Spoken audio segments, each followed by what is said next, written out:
niatnya mau wisata doang gitu, nggak ada mendaki gitu kan. Tapi karena memang waktu itu posisi bawa carrier, terus juga komplit lah barang-barang buat mendaki gitu, akhirnya kita ngikut.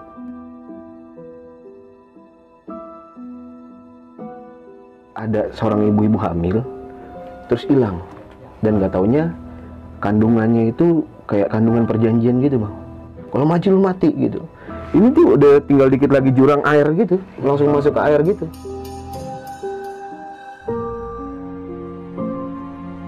Ini Pangrango, ini gede. Jadi setan tuh bolak-balik ke situ aja gitu loh. Dan matinya itu berhentinya dia tuh di jembatan. Jadi tuh kerak tuh udah duduk begini bang. Udah nungguin kita gitu kan, udah nungguin. Tapi kita di situ nggak taunya cuman mau dijagain sama dia.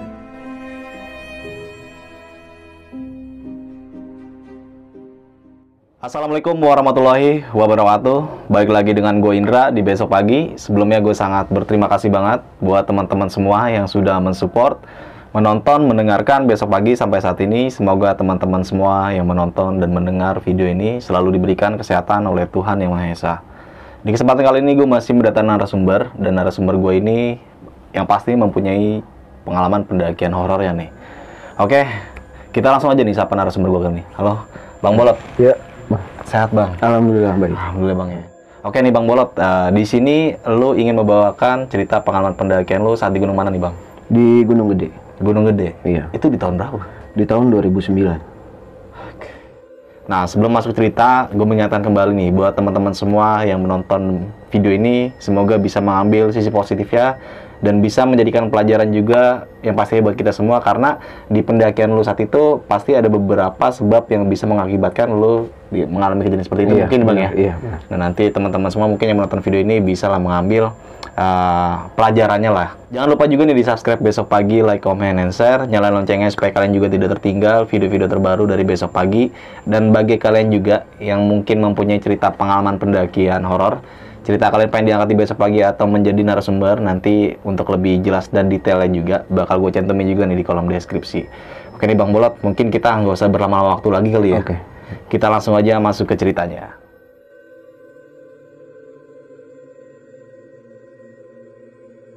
Di Gunung Gede tahun 2009 ya Bang ya? Iya 2009. Tadi lu sempat menjelaskan beberapa poin-poin yang sangat gila banget menurut gua. Iya. Mengalami kejadian horor yang di luar batas nalar. Itu bisa diceritain nggak sih Bang, kenapa lu bisa mengalami kejadian itu dari awal dan sampai akhirnya seperti apa?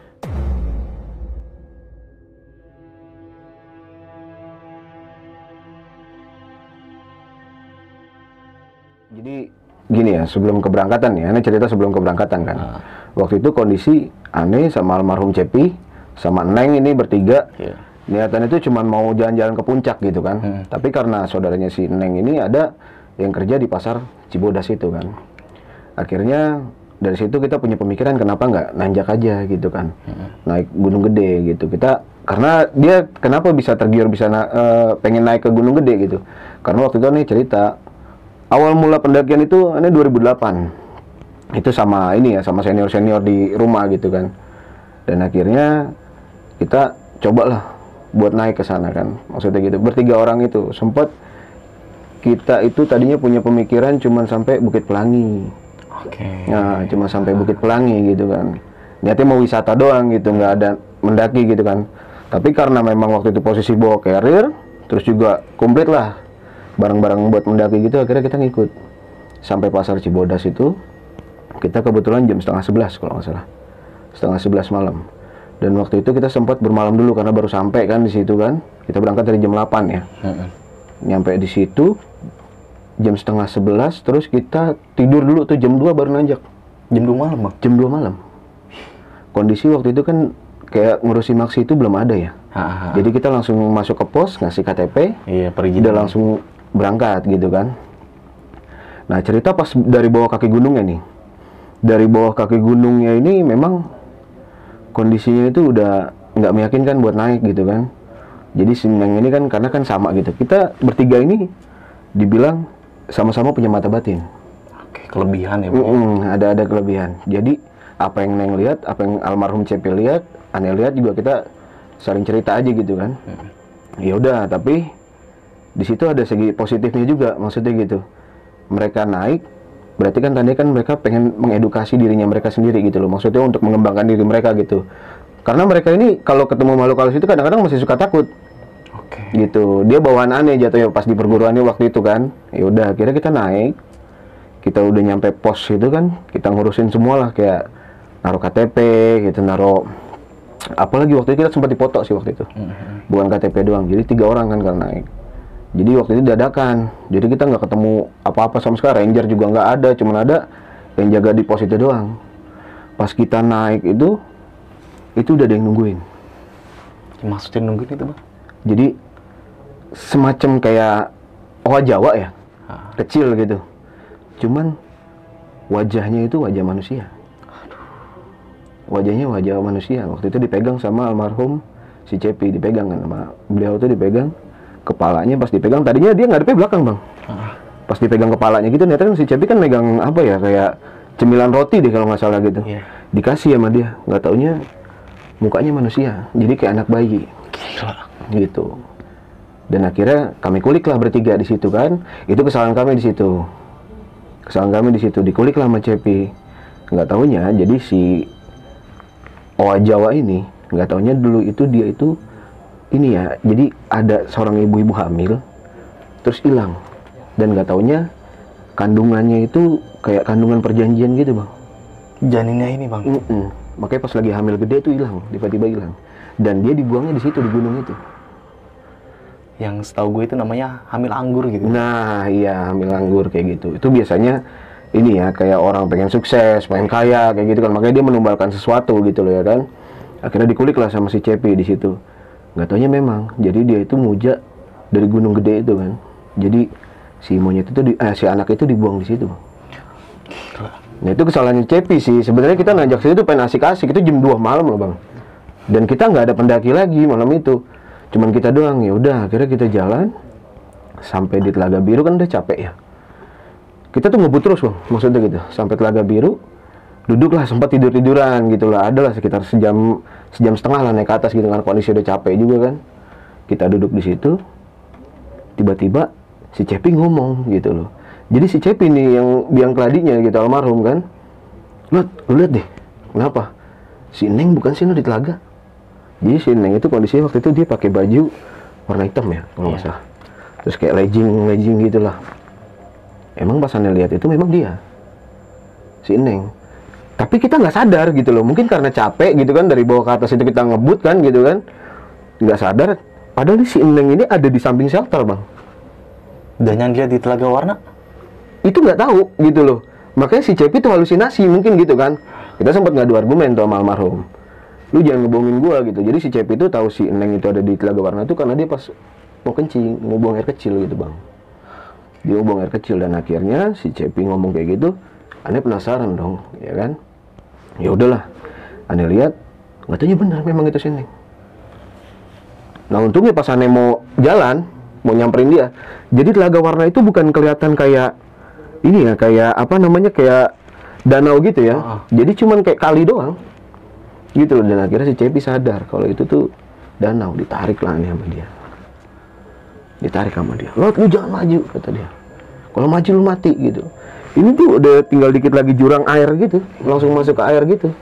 Ya udah, tanpa sadar kita duduk dulu dong berdua. Ya kita ritual lah, istilah kata gitu, maksudnya buat ngebalikin si Neng gitu kan. Dan akhirnya pas bayangan yang di tengah itu hilang, Telaga Warna itu hilang, nggak taunya si Neng tuh ada di samping shelter Bang. Jadi kelihatan kakinya doang. Dan katanya si Neng itu bukan pingsan, dia tidur karena kondisi capek, dan kita juga udah halu kan. Ya udah, kita bangunin lah si Neng gitu kan. Neng bangun, Neng bangun. Terus dibangun, kenapa Bang? Lu tadi bukan di sana, di telaga gitu kan? Enggak, dari tadi kok di sini tidur, kata dia. Wah, langsung pikiran kan. Wah, untung Ane sama si almarhum nih nggak nyamperin ke tengah gitu kan. Kalau kemungkinan Ane sama almarhum nyamperin ke tengah gitu, mungkin kita bisa meninggal di situ kan. Ya kan. Tapi ya udahlah, sebelum Ane mau mendaki sama almarhum sama si Neng ini, Ane ngadain ritual dulu di situ. Maksudnya minta izin lah gitu, biar dikasih keselamatan dari mendaki sampai turun gitu kan. Setelah waktu itu Ane ngadain ritual sama almarhum Cepi itu, timbullah ikan. jadi ikan besar. Itu ada 3. Nggak taunya dia memang penunggu telaga situ.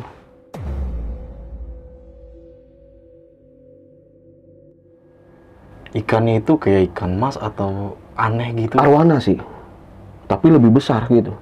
Jumbo, ukurannya jumbo kayak buaya gitu loh modelnya. Dari situ baru timbul jembatan, Bang. Di tengah Telaga Warna tuh ada jembatan, nggak tahu, jembatan melintas. Jadi jembatannya jembatan istilahnya orang dengan mata biasa tuh nggak ngeliat gitu. Dengan mata kebatinan bisa ngeliat gitu kan. Ya udah, sekiranya di situ kita udah udah dapat izin untuk naik, jalanlah kami itu ke Panjangcangan kan. Kita kan lewat jembatan dulu. Kita lewat jembatan. Di jembatan itu si Neng halusinasi, kan sempat kesurupan. Dia sempat kesurupan. Aneh panik dong.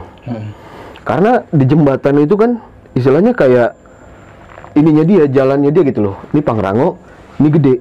Jadi setan tuh bolak-balik ke situ aja gitu loh. Dan matinya itu berhentinya dia tuh di jembatan. Jadi si Neng tuh manjat naik ke jembatan itu katanya udah kayak di dimensi lain gitu, udah kayak dibawa ke dimensi lain. Sedangkan di situ yang kita panikan di tahun 2009 itu jembatan masih kayu. Belum dipelur. Nah, udah gitu kan banyak yang bolong tuh. Karena 2008 yang datang ke situ tuh bolongnya nggak terlalu banyak gitu loh. Dan ini kan hampir setiap kayu itu ada yang bolong gitu. Kita mikir paniknya di situ karena di bawah rawa kan. Takutnya lagi laka lantas atau kayak gimana gitu kan. Ya udah sempat kesurupan si Neng. Di situ karena memang si Neng nggak bisa sadar, kita jeda lagi. Kita jeda, nggak berani naik. Tetap nih di situ punya pikiran, turun nggak ya gitu maksudnya. Kayaknya kita harus turun nih Cep gitu kan. Aneh bilang sama almarhum, nggak usah lah, masih penasaran nih, kayaknya bagus banget gitu kan kata dia tempatnya. Gue masih penasaran. Itu kondisi cuma 2 senter kita waktu itu. Kondisi cuma 2 senter. Ya udah, sekiranya normal lagi, kita jalan lah. Kita jalan ke Denok gitu kan. Rawa Denok 1. Rawa Denok 1. Nah, di situ baru kita istilahnya ngelihat yang namanya punggawa-punggawanya kerajaan. Di pos Rawa Denok 1. Jadi punggawa-punggawa kerajaan itu cewek kayak pakai pakaian kemben gitu modelnya ya kan. Itu banyak banget. Mereka wangi banget. Itu sih auranya positif kalau kayak gitu. Auranya positif. Ya udah, kita masih enjoy itu. Rawa Denok 1, Rawa Denok 2, kita kayak masih di cover gitu lah ya kan, masih ada energi-energi positif gitu kan. Sampailah kita di Batu Kukus. Jadi di Batu Kukus itu kita naik, jadi kayak ada monster gitu. Bukan monster sih, jadi kayak genderuwo, cuman gede gitu. Buat kita mau naik gitu, itu selalu ada di semak-semak pinggiran tuh sebelah kiri, buat naik gitu kan. Semua kita pikir gini, musang kali gitu kan, kita selalu ngambil energi positif musang kayaknya gitu. Kalau nggak musang ya kemungkinan binatang buas atau burung gitu ya kan. Ya udahlah, kita naik dari situ terus Batu Kukus 2 baru kita tuh kayak dipanggil anak-anak kerak kecil-kecil segini deh, suruh naik ke atas sampai air terjun, nggak boleh berhenti sampai air terjun itu kalau nggak salah jam 5 mau setengah 6-an itu ngebut bener-bener karena waktu itu porsi badan Ani masih kecil lah ya, masih balance gitu maksudnya. Jadi masih bisa lah ngejar waktu gitu. Pas mau nyampe sana, nggak taunya di batu yang pas air panas itu, dia tuh udah bersila. Siapa bang? Jadi kayak raja kerak gitu model. Itu gede banget, itu raja kerak. Wah, dari situ kita makin panik kan bertiga. Almarhum Cepi sih ngomong, udah lanjut aja gas begitu. Karena sebelum kita nyampe di shelter air panas itu, kita kan ngelewatin ini loh bang, yang batu-batu jalan pinggirannya jurang itu. Itu bang tahu sendiri kan. Jadi air terjun itu keluar embunnya, asapnya banyak kan. Itu jadi kayak muter gitu bang. Jadi biar kita lewat situ tuh nggak dikasih lihat gitu. Jadi jarak pandang cuman dari sini semeter sampai depan. Dan waktu itu kondisi tali di sebelah kanan itu nggak ada. Jadi kita masih ngerambat jalan ke sebelah kiri gitu kan. Kan licin, campuran lumut kan. Tapi di situ almarhum Cepi inisiatif. Dibilang coba kita wudhu dulu pakai air itu. Itu kan yang orang tahu pertama kali Ane daki 2008 itu kan panas banget ya. Pas Ane coba wudhu tuh bertiga, si Cepi sama Neng itu air jadi dingin banget. Nggak sama sekali panas gitu? Enggak sama sekali panas. Terus kata si Cepi almarhum ngomong gini, ini kayaknya kita kalau misalnya air dingin diizinkan gitu loh. Masa sih? Iya. Udah tuh akhirnya apa asap itu bus langsung kayak ngindar gitu, jaraknya jauh, langsung kebuka lah jalan. Kita naik, pas banget kan di air panas itu, shelter itu kan ada batu gede itu bang, Iya.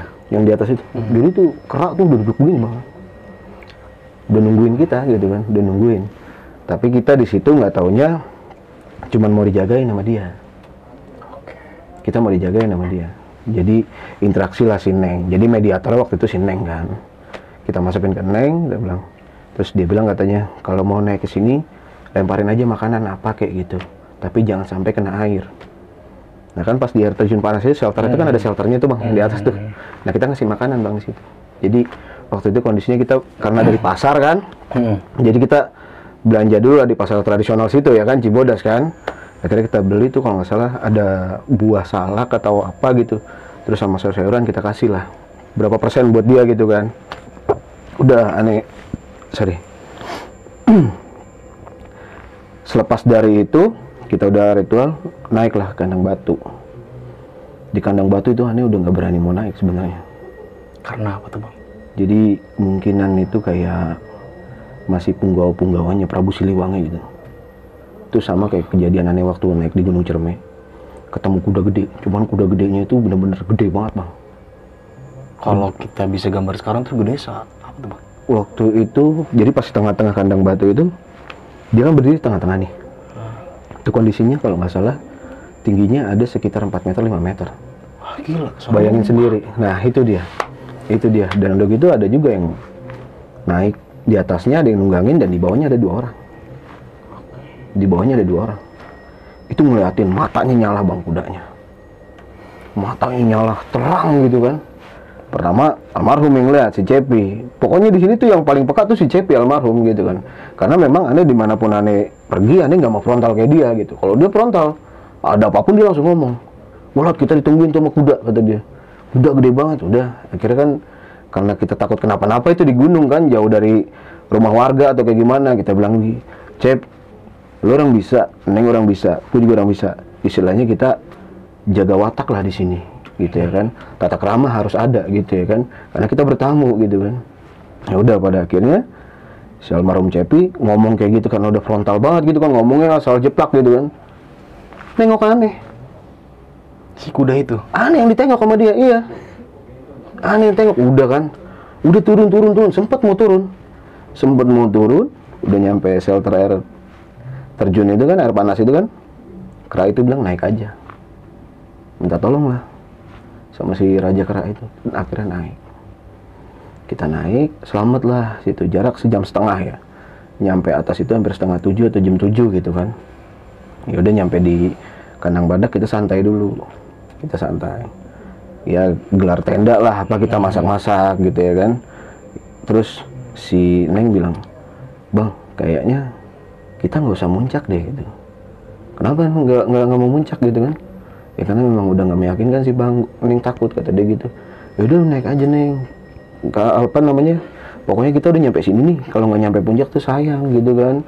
Masalahnya kita udah dapet capeknya gitu loh, udah nyampe sini. Kalau kita nggak naik, ya istilahnya sama aja bohong. Kita bukan mendaki gitu loh. Kan ini kan buat senang-senang, bukan kita nyari apa namanya ritual kayak apa gitu kan. Terus kita nanjak itu jam 12 siang, karena kan tidur dulu. Di situ nggak kuat ya kan. Capeknya lah kita ngejar dari jam 2 Bang. Bayangin aja, udah tidur setengah 1-an bangun, berangkat. Akhirnya udah sampai di tanjakan rantai. Kan orang pendaki kadang ngomongnya tanjakan setan tuh ya. Ngomong. Itu kuntilanak lagi pada megang rantai semua Bang. Waduh. Jadi dari setiap sisi batu tuh ada di situ. Udah dong, makin parah ya kan. Maksudnya kita bisa naik, cuman gimana cara biar buat dia ngegeser gitu loh. Dan akhirnya di bawah itu kan ada jalan setapak dikit tuh. Akhirnya kita ngambil kiri Bang, buka jalur, naik ke atas tuh pakai tali. Ya udah dari situ kita naik kan ya setengah jam lah istilahnya gitu kan, karena kan itu kan kemiringan bisa sampai 80 derajat 90 kan ya kan. Ya udah kita naik, udah nyampe atas, udah tuh hawa adem, udah nyampe di atas. Waduh, itu yang lebih sakral lagi. Zaman itu Gunung Gede itu pinggirannya itu puncak itu belum pakai tali bang, Masih ngeplong. masih ngeplong ya kan. Itu aneh diginiin, Dicorokin bang. iya karena aneh motor di batu, jadi kan ada jalan setapak gini terus kayak ada celak tuh, ya kan sebelah kanan gitu. Jadi aneh tuh soalnya lewat bawah, si Cepi almarhum sama si Neng tuh lewat atas. Ya udah, aneh lewat bawah mungkin kesel kali, anaknya ketendang apa gimana gitu. Jadi mau dibuang ke kanan, mau ke Surya Kencana itu mau dibuang ke bawah gitu, nggak ke jurang yang sebelah kiri gitu kan. Ya udah dari situ aneh udah makin panik, anak-anak mau, oh turun yuk, kemana? Turun ke inian lah, ke apa namanya, Surya Kencana, mati Edelweiss. Waktu itu Edelweiss masih diizinkan ya kan. Tapi kalau misalnya nggak ketahuan, kalau ketahuan kan istilahnya masih kena denda lah gitu lah ya waktu itu kan. Ya akhirnya pas mau turun, aneh lihat dulu dari atas. Di situ dia makin aneh nggak meyakinkan untuk turun ke Surya Kencana. Jadi kan dia kan lapangan besar gitu kan. Itu aneh ngeliat kayaknya kayak orang tuh udah pada siap perang. Orang-orang zaman dulu. Itu banyak banget. Makanya kadang-kadang sering dengar cerita, katanya kalau kita ngecamp Surya Kencana, kadang-kadang kita kena badai gitu kan. Nah itu sewajarnya orang normal gitu ya kan. Tapi kalau yang kita lihat, itu mereka sebenarnya lagi bertarung di situ. Dimensi lain gitu. Nah, dari dimensi lain gitu loh. Karena si Pangrango ini penunggunya beda, terus si Gunung Gede ini penunggunya beda. Oke. Jadi mereka tuh berbenturan. Jadi kalau di Pangrango ini, buat teman-teman yang punya mata batin, di sana itu ada sosok naga. Tapi ular. Ular. Dan di sininya tuh kayak naga gitu. Jadi kalau misalnya ke Gunung Gede itu nggak taunya penunggunya itu kuda yang gede yang aneh lihat itu, yang aneh lihat di kandang batu itu. Jadi beliau itu yang menunggu situ itu nggak pernah akur. Terus aneh telah dong ya kan, masa sih kok bisa nggak akur gitu loh? Karena memang istilahnya kuda itu memang nggak suka sama ular. Itu yang aneh dapat. Ya udah pada akhirnya aneh nggak turun tuh. Udah dari atas tuh nggak surkan ke bawah, udah cuman sambil ngerokok aja duduk gitu kan. Padahal dalam hati, ya Allah, padahal di bawah ada mata air gue cuma bawa sebotol gitu ya kan. Gue harus turun ke bawah tapi gue nggak berani gitu ya kan. Gue turun ke bawah takutnya kenapa-napa gitu. Ya udah, akhirnya ada pendaki, kita minta air sama dia, bang bagi air bang dikit bang gitu ya kan, buat minum. Udah sempat ngerokok waktu itu, ngerokok duduk dulu di situ. Pas mau menjelang sore turun. Jadi kan pas kita mau ke apa namanya puncak itu kan, kita turun dari rantai itu kan, ada batu gede tuh. Ada batu gede yang seharusnya kita ketemu batu gede itu ke kanan dong. Nah ini ke kiri. Nggak tahu kenapa. Jadi kayak mau arah ke Pangrango. Jadi kayak ditarik ke sana gitu. Jadi kayak ini lewat sini, kayak lewat sini gitu loh. Padahal aneh tuh dilihatnya itu jalan tuh udah besar banget gitu, udah tinggal belok ke kanan. Tapi si Cepi ini nih, si biang tadi kiri aja kali biar cepet, tembusan langsung kandang badak. Kagak taunya enggak. Masuklah kami di dimensi lain. Di situ masuk kami di dimensi lain. Di situ susah kita untuk keluar, nggak taunya yang diambil raga kita. Tapi percaya nggak percaya, kita tuh di batu gede itu nggak tahu bertiga tuh udah pingsan. Aneh, almarhum Cepi sama si Neng tuh udah pingsan. Kita dibawa ke dimensi mereka, nggak taunya kita diceritakan kayak istilahnya kenapa Gunung Gede pernah ada, kenapa Gunung Gede itu istilahnya terletak di Jawa Barat, gitu ya kan. Jadi ada cerita-ceritanya di masa lalu, di zaman Pajajaran, Majapahit gitu kan. Ya dari situ ada petikan, ada hikmahnya ya gitu maksudnya. Oh jadi seperti ini, dan kita juga dikasih tahu penunggu-penunggunya ini. Jadi di situ kayak ada sosok kakek tua yang ngejagain Gunung Gede itu, gitu. Kita dibawa sama dia. Mungkin si sosok itu mau mengedukasi kita kali gitu ya, karena mereka si kakek itu tahu kita tuh punya potensi gitu kan. Itu sempat pingsan itu, kita nggak ditemuin pendaki katanya. Padahal posisi batu gede itu kan trayeknya pendaki ya kan. Dan pada saat waktu itu tuh kita nanjak itu tuh malam Sabtu dan paginya tuh Minggu. Minggu kan rame kan, karena weekend kan posisi kan. Jadi kita nggak ditemuin sama orang. Udah turun ke bawah, kita udah selesai itu ya, udah selesai lah istilahnya. Turun ke bawah, nyampe di kandang badak, sempat ngedon dong. Sakit, akhirnya kita nggak turun, masih sehari lagi nginep. Semalaman lagi nginep. Tapi itu kita nggak kemana-mana, di dalam tenda aja. Paling kalau misalnya ada kebutuhan kita haus nih, nggak ada air, kita kan ngambil di Kandang batu itu ada kan yang mata air yang dingin banget itu kan, ya paling di situ. Udah bolak-balik situ aja udah transit, maksudnya biar anak-anak aneh sama almarhum CP itu misalnya nggak ngasih edukasi ke dia, maksudnya jangan sampai sompral kita mau turun gitu loh. Tapi memang yang namanya watak itu susah bang, nggak bisa diubah bang. Nggak bisa diubah sama sekali, nggak bisa diubah sama sekali. Padahal kita selalu bilang sama dia, Cep, gue udah berapa kali ini ngiyakinin lo, maksudnya bilangin lo gitu, ini tuh istilahnya pendakian kita itu buat asik-asik gitu loh, buat liburan, have fun gitu ya kan.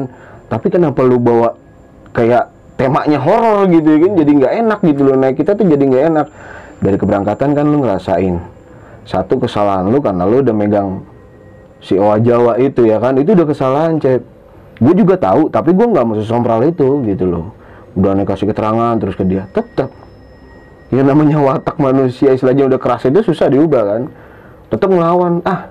Kalau itu kan cara lu, kalau gue nggak bisa, apa yang gue lihat gue omongin, kata dia gitu. Oh ya udah, kalau emang itu cara lu, tapi gue minta apa namanya, gue mohon banget gitu sama lu, jangan sampai kita mau turunin lu ngelakuin hal yang istilahnya sama kayak keberangkatan kita Cep gitu ya kan. Oke, it's okay, kata dia gitu. Ya udah, mau turun nggak jadi lagi. Akhirnya 3 malam kita di situ bang. Gila. Logistik aman bang? Logistik aman karena kan memang gini, kita naik itu memang orangnya gimana ya, nggak terlalu rakus lah sama makanan gitu kan. Dan udah gitu kita bawa juga istilahnya beras itu hampir berapa ya, bawa 5 liter atau 10 gitu, lupa lah. Sampai pulang itu kan masih ada sisanya, kita bagi keluarga ya kan. Cuma bertiga segitu banyak dong ya kan. Ya udah pada akhirnya sampai 3 malam di situ karena ngerasa kondisi udah aman, anak-anak juga udah sehat gitu kan. Ya dia turun ya, kita turun lah gitu. Nah, turun tuh udah happy aja gitu. Bawahnya udah nggak ada rasa sugesti gitu kan. Berapa jam kita turun ke bawah, nyampe lah kita di Telaga Biru lagi, ya kan. Sampai di Telaga Biru itu kalau nggak salah sore, jam 4, jam setengah 5-an gitu. Sampai Telaga Biru kita pamitan sama yang istilahnya yang mau ganggu kita kemarin, sama ikan yang 3 ikan itu yang aneh ceritain. Aneh pamitan sama beliau. Mereka bilang ya udah, kalau mau pulang dengan senang hati saya terima kalian pulang dengan selamat, katanya gitu. Ya udah, ketemu lagi nih bang nih di pohon yang besar itu bang. Kan ada tuh pohon besar tuh. Mau turun itu bang? Pas mau turun kan ada pohon besar tuh. Yang kata di situ sarangnya Owa Jawa gitu kan. Tiba-tiba si Owa Jawa itu naik ke pundaknya si Cepi. Naik ke pundaknya si almarhum itu. Nggak tahu kenapa gitu. Jadi kayak dia tuh ngucapin terima kasih gitu, ngasih makan gitu kan waktu pas mau mendaki itu kan. Makasih, kayak mungkin dia dalam hatinya dia ngomong makasih ya udah ngasih gue makan waktu itu gitu. Karena gue di sini memang dilempar nggak dikasih makan gitu. Jadi dia tuh waktu dalam kandungan mungkin udah 7 bulan atau mau lahiran gitu, terus tiba-tiba dari kandungan orang tuanya tuh hilang gitu aja. Itu pemujaan sih, orang muja gitu kan. Udah turun dari situ, udah selesai kita ketemu Owa Jawa, ke pos, di pos habis diomel-omelin karena mungkin waktunya terlalu panjang tuh. Iya, diomelin. Kamu tuh seharusnya waktunya cuman 1 hari 2 malam boleh gitu ya, ini sampai 3 malam. Ini tuh yang di bawah tuh udah panik gitu loh, karena kan kondisi waktu itu kan memang kita kan gara-garanya ada pendakian istilahnya ilegal ya. Jadi pendaki dari mana aja gitu, nggak ngurus istilahnya keberangkatan gitu, tiba-tiba ada yang kecelakaan di atas, berlaporan sama ranger, kan ranger pusing gitu kan, habis dimaki-maki di situ, diomelin. Ya bisa kita mau kayak gimana lagi ya kan, karena memang kita itu 3 pendaki itu istilahnya bukan orang yang normal gitu, dalam arti kata itu bukan orang yang istilahnya kayak orang yang nggak punya kemampuan gitu, bukan untuk menyombongkan gitu ya, karena memang yang naik itu bertiga orang punya kemampuan semua, jadi ya begitu. Jadi ngalamin hal-hal yang istilahnya nggak enak, berhentinya lama kayak gitu, suges dulu, ritual dulu kayak gitu ya kan. Ya udah dari sana kita sempat denger ocehan orang pos ya kan. Kamu nih kelamaan naik ke atas, kita udah panik gini takut kalian nih bertiga karena naik ganjil kan, kalian tuh kecelakaan gitu atau kayak gimana gitu kan. Posisi waktu itu tuh SMP tuh bang, baru lulus SMP, umur 18 itu udah buat KTP ya kan, udah buat KTP. Ya udah dari situ akhirnya kita selesai dioceh-ocehin, pulang berantem kan, salah-salahan. Lu sih gara-gara lu sih, lu ya lu, kata dia gitu. Ya tapi alhamdulillah sih selamat gitu, sampai kita dijemput di pasar Cibodas tuh alhamdulillah selamat. Dan pada akhirnya aneh pulang. Gitu sih Bang ceritanya.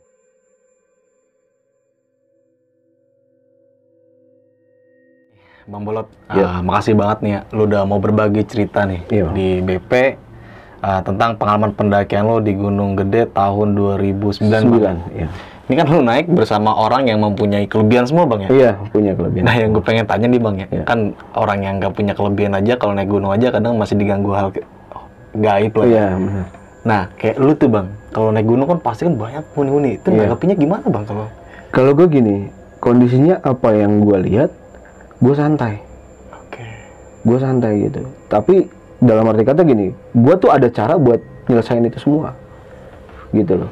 Kayak gue sebenarnya di gunung tuh ngeliat kayak orang dagang, ada yang dagang gitu. Pernah lah mungkin dengar mitos ada orang dagang sate, dagang apa gitu ya kan. Sama kayak pernah aneh juga ngalamin kayak di tragedi Gunung Salak gitu kan, teman aneh beli sosis dan gak taunya sosisnya itu bukan saus, darah gitu ya kan. Itu cewek, karena waktu itu lagi haid dia. Pas aneh cobain, ini sih bukan inian, bukan saus gitu kan. Sorry, bukan Salak Selamat waktu itu. Ya udah. Terus banyak gangguan-gangguan kayak gitu tuh, jadi bukan bikin aneh makin sukses. Jadi aneh tuh ngeliat, oh jadi ada yang rupanya seperti ini, ada yang rupanya seperti ini. Kenapa kok dia bisa, maksudnya meninggal dan rohnya itu jadi wajahnya hancur, atau badannya gosong, atau apa. Itu kan tanda kutip aneh gitu kan, maksudnya dari situ kita pelajarin. Jadi ada yang istilahnya dia imbasan dari kena santet, ada yang kecelakaan, ada yang jin dibuang memang bukan tempatnya di situ gitu loh, jin dari luar pulau lah gitu loh. Kayak gitu sih Bang. Sama halnya yang tadi dijelaskan kalau ada anak Hawa yang wajahnya itu manusia Bang ya? Iya. Itu kan kayak tadi lu bilang pemujaan gitu Bang ya? Iya. Nah itu bisa tahunya kayak gimana sih Bang? Jadi gini ya, tadinya itu gue nggak nyangka kalau itu tuh muka anak bayi. Iya. Gitu loh. Gue nggak tahu kalau itu tuh muka anak bayi. Pas setelah diusap sama si CP itu, jadi tangannya dia tuh kayak begini loh, kayak ngelus tangan kita. Jadi dia tuh nggak berontak gitu loh. Kayak gimana sih? Kayak bukan monyet sewajarnya gitu loh Bang. Pas dia nengok itu muka bayi gitu kan. Itu kan kita ngadain meditasi. Kita tanya, kenapa kamu bisa di sini? Jadi si orang tuanya itu muja pengen kaya gitu loh. Perjanjiannya seperti itu. Harus ngorbanin janin yang ada di dalam perut istrinya. Oh, ada Bang bener gitu Itu Bang? Itu ada. Dan itu dia setiap mempunyai hamil gitu hilang gitu? Itu hilang.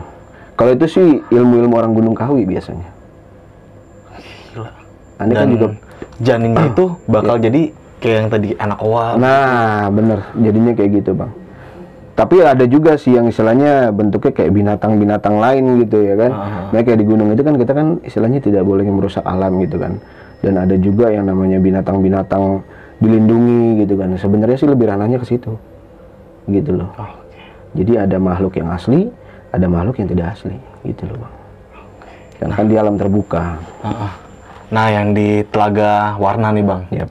Ini gila banget menurut gue ya. Lu ngeliat temen lu itu berdiri Bang ya? Berdiri, asli di tengah-tengah. Tapi Telaga Warna itu cuman jadi kayak apa aliran sih? kali Aliran gitu. kali gitu doang, kecil gitu. Jadi gue kayak dijebak gitu posisinya, masih almarhum Cepi itu. Tadi kan lu sempat bilang kalau di Telaga Warna itu kayak si Neng itu pengen diambil, atau lu tadi pengen diambil juga sama penunggu situ Bang ya? Iya, jadi kayak sebenarnya sih bukan Neng yang diambil, lebih ke gue sama almarhum Cepi. Karena gue nih yang cover si Neng, jadi mungkin makhluk itu suka sama si Neng. Gitu, makanya menyerupai dia lah gitu. Wujudnya sih kayaknya genderuwo itu kayaknya. Di Telaga Warna itu Bang? Iya, itu genderuwo. Dan 3 ikan itu dia baik atau jahat itu? 3 ikan itu baik. Dia tuh memang kayaknya dilepas dari kerajaan deh kayaknya. Ikan-ikan kerajaan kayaknya. Memang ikan hias milik kerajaan zaman dulu gitu di situ ya kan. Entah punya siapa lah ditaruhnya di situ. Jadi untuk menjaga istilahnya kayak kadar air di situ gitu kan. Makanya kadang airnya itu bisa berubah-ubah kan gitu kan. Iya, Telaga Warna. Makanya dinamanya Telaga Warna Bang ya? Iya. Jadi istilahnya kayak mengikuti suasana hati gunung itulah gitu loh ya kan. Nah, berlanjutlah lu melanjutkan perjalanan ke Bayi. Ini lu naik sampai malam kan Bang ya? Sampai malam. Dan Dari malam sampai pagi gitu. Dari jam 2 sampai jam setengah 7. Dan itu naik malam itu nggak have fun ya bang ya? Itu nggak have fun. Teror gila banget. Terornya parah, karena waktu itu juga kita kan memang dadakan. Memang istilahnya kalau kita janjian diulur-ulur terus nggak bakalan jadi bang. Makanya kita ada waktu, sekiranya lagi ngumpul bareng, ya udah kita siap packing, udah OTW berangkat, gitu aja. Karena kan kita ada yang memfasilitasi juga, kayak model kayak kita dianterin sampai ke pasar Cibodas, kita sempat nginep di situ, kita dijamu ya kan, sampai di bawah kaki gunung kita juga dianterin juga, itu pakai mobil bak. Jadi dari Pondok Gede itu bang, jadi ada mobil sayur gitu kan. Nah jadi pamannya si Neng itu dia jualan di situ. Iya, gitu. sering drop area gitu, bolak balik lah. Nah nah bang, selama pendakian Gunung Gede kan ini teror yang lu alami ini kan gak ada habis-habisnya ini. Iya. Dan beberapa lu lihat wujud-wujud dari sosok-sosok gaib tersebut ya. Iya benar. Nah ada nggak sih bang sosok yang paling menyeramkan dan paling lu takutkan pada saat itu? Sosok yang paling menyeramkan itu yaitu Raja Kera. Itu yang paling menyeramkan bang? Itu paling menyeramkan. Walaupun tadi lu bilang itu baik. Dia baik, iya. Karena dia posisinya ya misalnya 3 kali badannya orang, gimana sih? Gede banget ya. Besarnya, gitu loh. Itu makanya yang pengen gue balik mundur itu karena ngelihat dia gitu. Aneh ngelihat dia tuh kayaknya gimana ya? Kayak memang dia punggawa dari kerajaan Pajajaran dulu atau gimana gitu, nggak ngerti kan? Pas kita naik aja tuh dia ngeliat itu udah kayak nggak suka. Tapi nyatanya hatinya itu baik gitu loh. Lembut gitu, maksudnya ngizinin kita buat naik, buat ngelewatin si kuda itu kan yang aneh cerita tadi. Nah maksud untuk meninggalkan makanan tuh apa sih bang? Gue nggak ngerti. Meninggalkan makanan tuh jadi gini. Dia itu punya anak buah. Yang istilahnya akan mengantarkan kita itu keberangkatan ke atas selamat gitu loh. Oke. Nah kita kasih makanan gitu. Memang anak buah entah itu anaknya atau apa gitu. Memang ada 2 atau 3 itu makan di situ. Ya kita bertiga nyaksin aja. Selepas mereka makan, udah tuh jadi kayak si Raja Kera itu cuman begitu doang, nggak ngomong. Minta diantarkan lah. Gitu. Jadi kayak nganterin kita naik ya udah berangkat lah. Nggak taunya memang kita udah ditungguin di kandang batu sama sosok sih. Yang kuda itu. Dan akhirnya yang anak-anak kecilnya dia itu ya pergi dong. Yang kera-kera yang kecil itu pada pergi, nggak berani gitu ya. Kita juga mundur karena anak kera aja udah lari, ya kita otomatis manusia juga harus lari gitu loh, karena ngeliat dia gitu loh. Dan pada akhirnya diizinin sama dia, entah mungkin dia telepati atau apa gitu, kita naik itu. Jadi kayak ada yang di belakang itu 2 orang itu kayak orang kerajaan gitu, 2 orang nganterin kita sampai situ. Dan itu lu bisa ngeliat bang dianterin kayak gitu bang? Lihat. Gila. Kondisinya sosoknya manusia asli. Kayak manusia asli, cuman dia pakai pakaiannya kerajaan, pakaian adat Sunda lah kayak gitulah modelnya. Ya makanya dari situ kita pikir ngapain gue takut gitu loh. Kalaupun emang mau perang gitu kan, karena kita udah izin di bawah, kita udah ngasih makan, kita juga ritual lah istilah kata gitu ya. Ya udah kita udah diizinkan, ya udah OTW aja berangkat gitu loh. Nah sampai pada akhirnya lu sampai kandang badak itu pagi bang ya? Pagi. Pasti lelah banget itu. Itu perjalanan malam yang sangat panjang. Itu dibilang capek nggak? Oh gitu bang? Anehnya. Dan lu nggak merasa capek? Nah lu bisa ambil kutipan dari cerita gua nggak bang? Jadi sekarang mana ada orang normal dari jam 2 kita berangkat, itu udah nyampe kaki gunung, 6:30 kita udah nyampe. Dan seharusnya porsinya jam 9 kalau nggak jam 10. Nah, paham nggak? Paham. Dan nggak tahu nih kita tuh kayak ada yang gendong bang sampai atas. Dan kita nggak ngerasain capek sama sekali. Dan tanpa disadari gitu bang? Tanpa disadari sama sekali. Karena waktu 2008 aneh naik kayak gitu.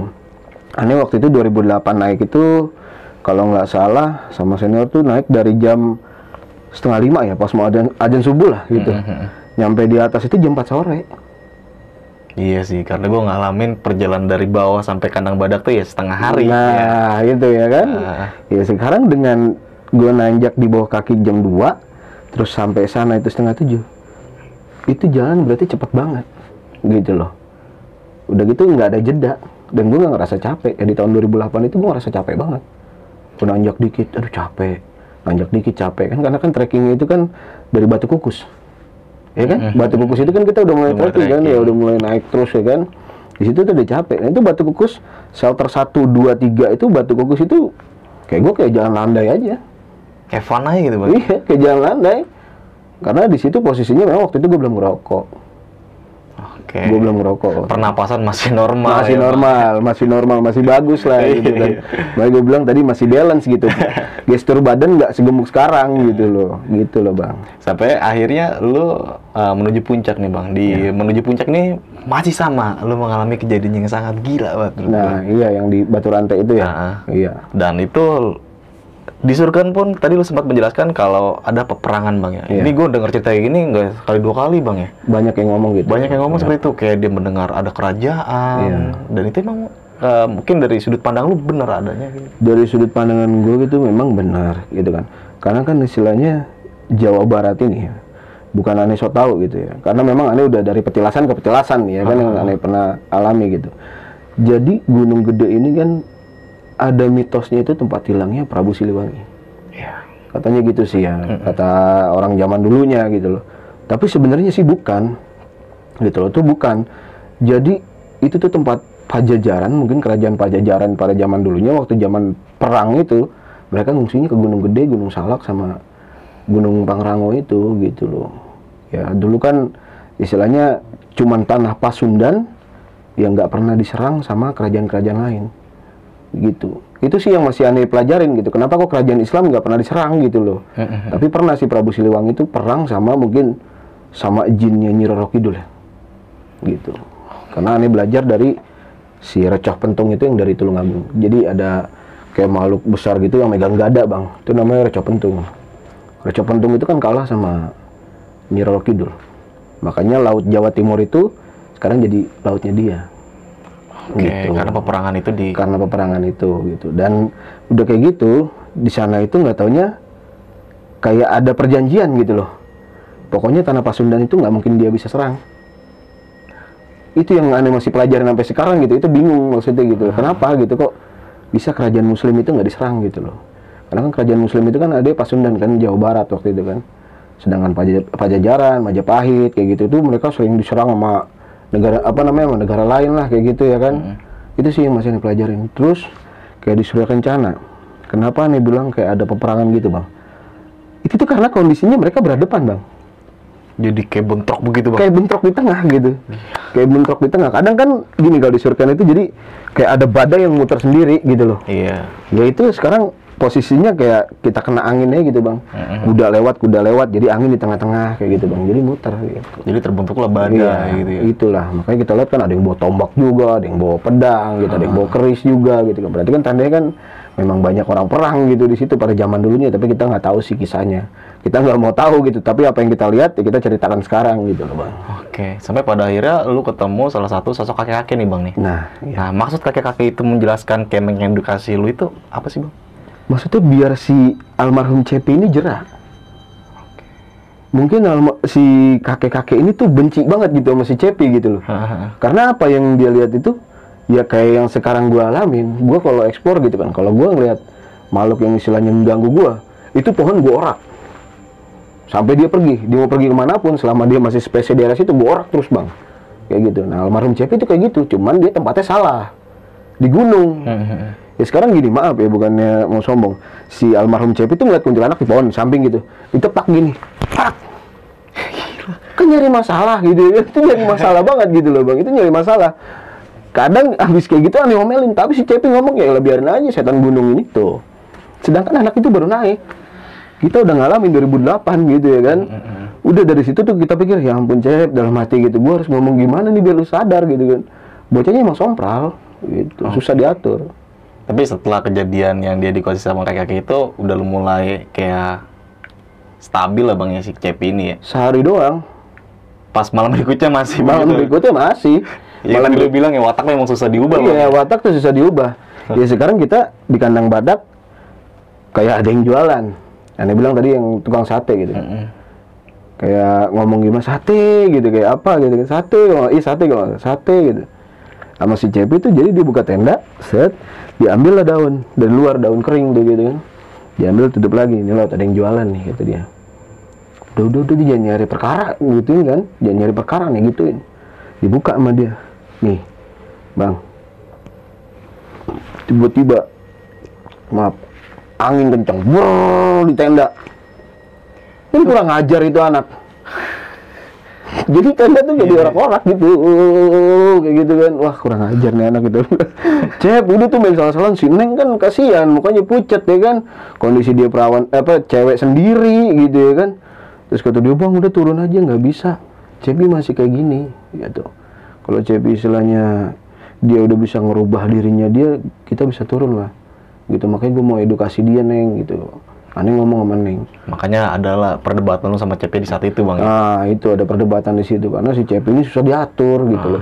Takutnya besok-besok dia naik bukan sama Aneh sama orang lain dia kayak gitu gitu loh dan dibenci sama orang gitu. Rata-rata kan kalau pendaki tuh mereka naik kan pengen have fun kan, nggak pengen ya memang di gunung itu temanya udah horor gitu loh kan, gunung dan laut itu temanya horor.